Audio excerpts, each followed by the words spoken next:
Lunch रे कौन खाइबा हेची देखिबा। तो बहुत गरम होची पखाड़ अच्छी आपण आड़े केमिति खरा होची गरम होची। आम आड़े तो बहुत खरा बहुत गरम होची। आम आज पखाड़ करूँ खाइबू बोलिकिना चलतु देखा। देखु आमर आज पखाड़ होची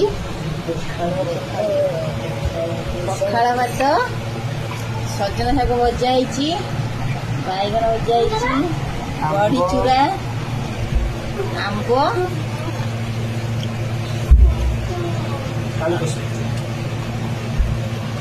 आमर खाइले। आपण मानकर कौन होती कमेंट रे मतामत जनइबे। तो बहुत गरम होची गरम रे आज पखाड़ खिया होची रहूछु। जय जगन्नाथ।